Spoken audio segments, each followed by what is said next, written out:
identity in itself is like ever changing. I feel like I'm changing constantly. Every time you move, it's different. So it's like I'm so open to change. I've been exposed to it at such a young age, which kind of leads into the whole like the belonging. It's like it grounds me in a sense. Like I belong in different spaces. So like if I see a space, I could feel like I don't think like, oh, I don't belong there. I just make the space kind of work for me. And I think that's just because of my like dance background. You could perform anywhere, you could practice anywhere. So in a sense, wherever I'm standing, like I'm grounded right then and there, because like I know who I am as a person as well. Like no one can question me. Like who, you know, like, oh, who do you think you are in this space? I'm like, I know who I am, so like I deserve to be here.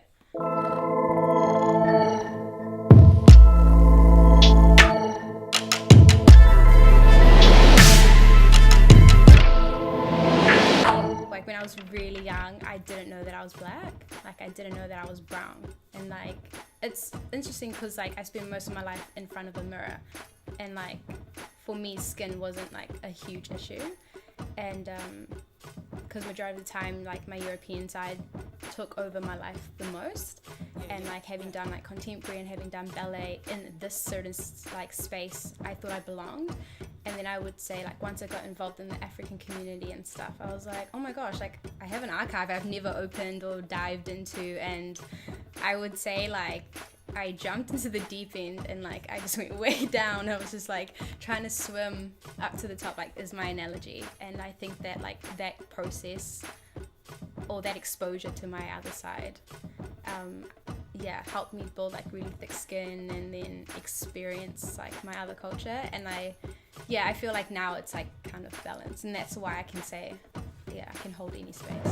Push the system, push the line, push the mind, push the... You could see like on the news, you can see in magazines, it's like if you don't see someone that doesn't look like you or have like a similar narrative, it's just like it's not for me. And it's just like in a sense we're all creating like a representation of like, you know, being African women of descent living in New Zealand and just being able to relate. So I feel like it's really important. Like don't hear much of people like, you know, capturing African narratives like on a daily, and like here we are like making like this magic that will like go on, and as with age it will just become like rich and rich and rich.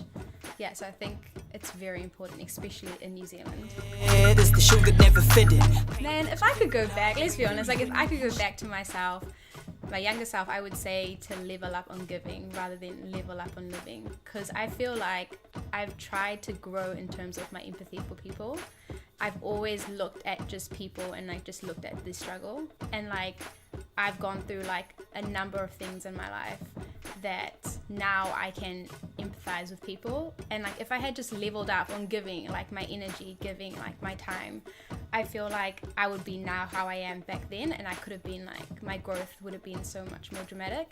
But in saying that, like because I was quite selfish in terms of my thinking, I think I had to go through like a process where I was just like living, and then to like come to this realization of like, oh, I can actually give rather than just existing.